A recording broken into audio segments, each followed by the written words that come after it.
son dos, va a ser el bómer.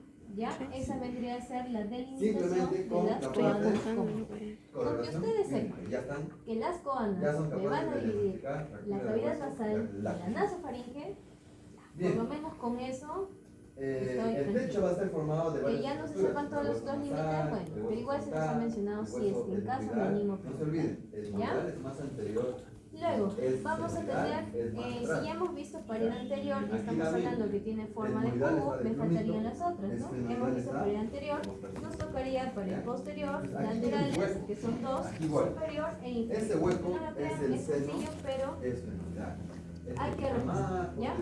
Y aquí vamos a ver. Entonces, voy a tener lo que es la pared posterior. Mejor veamos antes. Pared posterior, ya hablé de lo anterior. Ahora me voy atrás.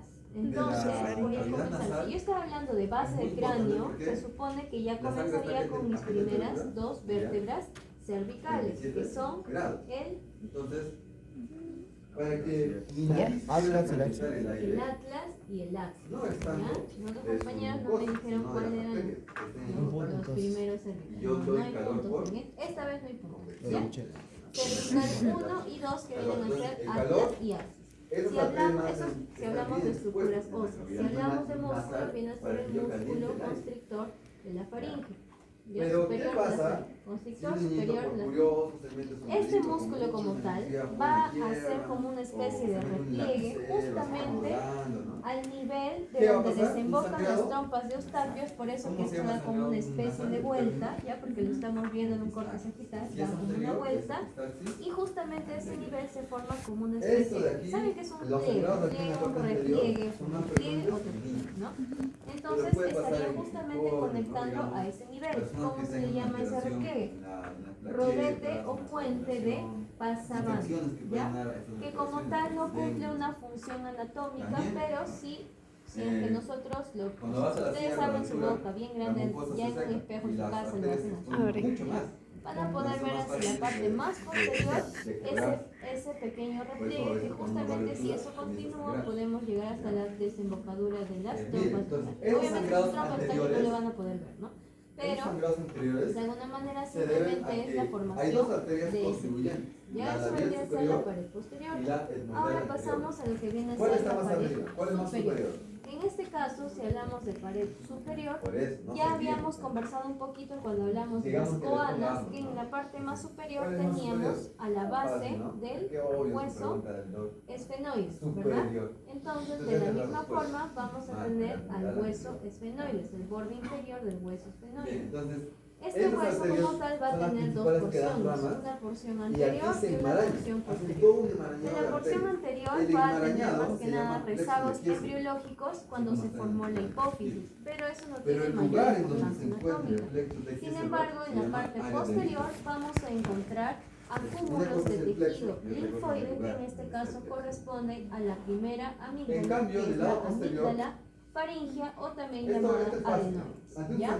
Entonces, si yo les pregunto dónde se encuentra la amígdala faringia, se encuentra en la pared superior posterior de la nasofaringe, ¿ya? Puede ser pregunta, no lo sé. Ya, porque al final todas las amígdalas terminan formando una estructura en forma circular, que me imagino que ya lo saben, pero lo vamos a ver de todas maneras al final de esta presentación, casi al final. ¿Ya? Entonces hasta ahí abarcamos lo que es pared superior. Ahora nos vamos a lo que es la pared inferior. En la pared inferior vamos a tener simplemente una estructura denominada velo del paladar.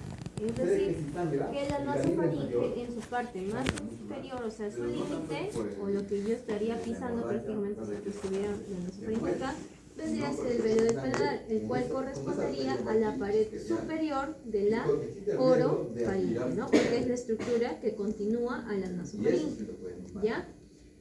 Y es una estructura movible. En este caso va a tener o va a ser bastante involucrada en los movimientos de deglución y masticación, que también vamos a ver más adelante, ¿ya? Entonces, esta estructura movible, en este caso va a tener o va a ser bastante involucrada en los movimientos de deglución y masticación, que también vamos a ver más adelante, ¿ya? Entonces, Luego vamos a tener en las paredes laterales de la nasofaringe, hay un montón de músculos que están involucrados en este caso, pero como tal, la mayoría de estos van a tener función en la vía digestiva, por lo tanto no los quiero bloquear ni marear con tantos músculos.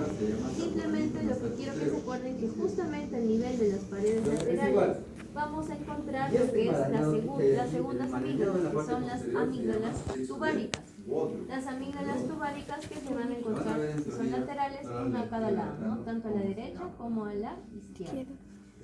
Luego de esto estoy pasando ya hice todo mi cubo de la parte de la nasofaringe. Si hacemos una retroalimentación, tendríamos nasofaringe. En la pared anterior tengo a las coanas. La pared superior tengo la base del hueso esfenoides, ¿no? En la pared posterior tendría a las vértebras C1 y C2 o atlas y axis, y se habla de músculo al músculo constrictor de la faringe, ¿no? Luego en las paredes laterales, simplemente de acuerdo a las amígdalas, que estaban las amígdalas tubáricas, ¿ya? Mientras que en la parte más inferior el límite iba a ser el velo del párpado, ¿ya? Ahora sí paso a lo que es la orofaringe como tal. En su pared inferior, si ya estoy en orofaringe, oro era boca, entonces tengo que acordarme que tiene que ser ya cavidad oral como tal. Entonces, en la pared anterior de mi orofaringe voy a tener al tercio distal de la lengua, en este caso con relación al istmo de las fauces, donde también voy a poder encontrar algunos repliegues de músculo glossoepiglótico, el cual me va a formar como una especie de bolsitas, ya así como estos huequitos donde se va a almacenar algunos, o nos va a ayudar. Esto se va a llamar valléculas y nos va a ayudar a desviar los alimentos de la vía respiratoria. De alguna otra manera tiene función de desviar para que cuando nosotros estemos comiendo no esté pasando el alimento cesáreo. O sea, ayuda, no es que necesariamente solamente esto se encargue de hacer eso, ¿no? Y también a este nivel vamos a encontrar las terceras amígdalas, que vienen a ser la amígdala lingual, ¿ya? Se va a encontrar en la parte posterior de la lengua o en la pared anterior de la orofaringe, ¿ya? Avanzamos para ya ir terminando. Vamos a tener límites superiores e inferiores, ¿verdad? Estamos viendo esto. En la pared superior, ¿cuál vendría a ser el límite de la orofaringe? El velo del paladar, ¿no? Justamente porque es el límite inferior de la nasofaringe. Pero el borde inferior vendría a ser, hablando de hueso, la cervical 3, ¿ya? Y si hablamos de estructuras, viene a ser el hueso hyoides y atraviesa así imaginariamente lo que viene a ser la epiglotis, ¿ya? Estas vienen a ser las estructuras en cuanto a límites inferior de la orofaringe, ¿ya? Como tal, en la orofaringe, en las paredes laterales, vamos a encontrar las últimas amígdalas, que corresponden a las amígdalas palatinas, ¿ya? Con eso estaríamos terminando con la orofaringe y por lo tanto, si hacemos un conjunto de todas las amígdalas que hemos visto, formaríamos el anillo de Waldeck. Y en este caso corroboramos simplemente la ubicación anatómica. Adenoides o amígdala faringe se va a encontrar en la pared superior posterior de la nasofaringe. Amígdalas tubáricas son dos, entonces paredes laterales de la nasofaringe. Luego palatinas, tengo dos, paredes laterales de la orofaringe, ya estoy bajando. Y por último, la amígdala lingual, que viene a encontrarse en la pared anterior de la orofaringe, o si ustedes quieren decir, en la parte posterior de la lengua, ¿ya? Con eso estaríamos terminando o conformando el anillo de Waldeyer, que viene a tener función inmunológica importante, representando como una barrera ante infecciones tanto virales como bacterianas, ¿ya? Entonces es la importancia de este anillo. Por último, para ya ir avanzando, tenemos la laringofaringe, como dijimos, solamente pared superior e inferior. Fácil, pared superior, ¿cuál vendría a ser su límite? Rapidito. Entonces, cuando tú tomas Ya aire, les acabo de decir. Ya, del epilotis, y si hablo de vértebras, C3, y terminamos terminaría en la C6, que es la primera diapositiva que hemos visto. Con eso estaríamos terminando y conformando toda nuestra faringe con todas las porciones y todas las amígdalas correspondientes a la parte inguinal. ¿Ya? Por último, chicos, masticación y deglución, que van a ser funciones importantes al momento de que nosotros, por ejemplo, cuando ustedes comen o cuando están comiendo, ¿respiran o no respiran? Lucas sí respira. No, todos respiramos, chicos. Cuando estamos masticando, respiramos. Solamente no. Respira.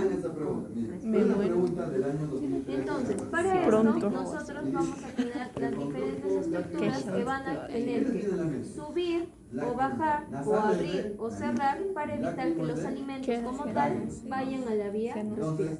Entonces, esta primera imagen es masticación. Quiere decir, yo mastico, pero también estoy respirando. Entonces, ¿cómo evito el paso de la comida hacia la otra vía con estas estructuras? Es el inferior. Ya, bueno, el velo del paladar va a tener que descender. El velo del paladar, recordemos que eso se encontraba como límite inferior de la nasofaringe, pero superior de la orofaringe, y les dije que era una estructura movible. Por lo tanto, este va a tener que descender. ¿Qué más va a pasar? El istmo de las fauces se va a cerrar. ¿Dónde se encontraba el istmo de las fauces? Por detrás de la lengua, ¿se acuerdan? Y por último, la base de la lengua tiene que ascender. Si esto hace este movimiento es como que está subiendo, con esto impediríamos que los alimentos estén pasando justamente cuando nosotros estamos respirando. Entonces, es como un sistema de defensa para que respiremos adecuadamente mientras todavía estamos masticando. No estamos deglutiendo, solo estamos masticando. Por eso es que si ustedes están masticando y se descuidaron, o justo pasó, no sé, pues su chico, su crack, no sé, y justo se quedan ahí un ratito, no sienten que, se me fue el arrocito y comienzan a toser, porque justamente no hubo un movimiento adecuado al momento de masticar y simplemente dejarlo ir. Por eso se recomienda no estar comiendo echados, porque si ustedes dan como no se puede, se atoran, después los veo ahí en el centro medio. ¿Ya? La parte de la deglutición, ¿cómo vamos a hacer ahora? Se supone que el aire ya está pasando, pero yo también al momento de deglutir necesito que mis alimentos pasen a la vía digestiva y no pasen a la vía respiratoria. ¿Qué es lo que va a pasar? Va a ascender lo que es la laringe, el velo del paladar y el hueso yoides. Quiere decir que la vía respiratoria que está por delante va a tener que subir. ¿Para qué? Para hacer como un pequeño bloqueo y evitar que la comida esté... Es como que bloqueamos un conducto por donde puede ser posible que pase la comida, ¿no? Luego se va a dilatar lo que viene a ser el istmo de las fauces, que se encontraba detrás de la lengua. ¿Para qué? Para que la comida pueda pasar correctamente hacia la vía digestiva. ¿Ya, chicos? Entonces, no es tan difícil de recordar, pero sí les pediría que le presten atención porque muchos chicos, por no decir, creo que solo uno me respondió correctamente cuando le puse en el examen. ¿Ya? Así que, si es que viene, no sé si vendrá. Entonces, por eso ahí presten atención. Por último, irrigación. Como les dije a todos sus compañeros, en el primer módulo no me dio tiempo de poder buscar la irrigación como tal, así como ayer con todo, ¿no? Entonces dije, con ellos y está bien, no lo voy a considerar. El segundo módulo dije, bueno, con el primero no hice, así que con el segundo tampoco debería ser. Pero con ustedes sí tengo más tiempo, así que sí o sí vamos a hacer la parte de la irrigación faríngea. No, mentira. El otro grupo se dice, ¿qué es? Más tranquilo. Entonces no vamos a considerar tampoco todas las ramas, porque si se dan cuenta también, ustedes observarán que la carótida externa, que da ramas para la parte de la irrigación faríngea, son más que nada ramas para la parte craneal. Entonces, eso ahorita verlo en Respi no va a tener mayor importancia, ¿ya? Lo que sí desearía que recuerden es que yo tenía, bueno, les voy a hacer una pregunta, por favor no me hagan competencia. El día de ayer habíamos visto que la irrigación de la pared posterior de la pared torácica teníamos un tronquito, ¿no? Y este tronquito se encontraba en la segunda porción de la subclavia. ¿Cómo se llama ese tronco? Costo cervical o cérvico intercostal. Este tronco iba a dar diferentes ramas, pero hay otro tronquito que también se encuentra a ese nivel el cual me va a dar ramas para la irrigación faríngea. ¿Alguien ha leído esto en su guía de prácticas? Tronco, tronco, tiro cervical. Muy bien, por ahí dijeron tiro ya. El tronco tiro cervical, que en este caso va a dar una rama faríngea para la parte de la irrigación como tal de la faringe y las diferentes ramitas que ya no vamos a ahondar más porque si no se me van a marear, y por lo menos de Pareto Básica sí o sí quiero que sepan irrigación y drenaje. Así que chicos, eso ha sido todo por hoy y ya nos vamos por lo menos media hora antes de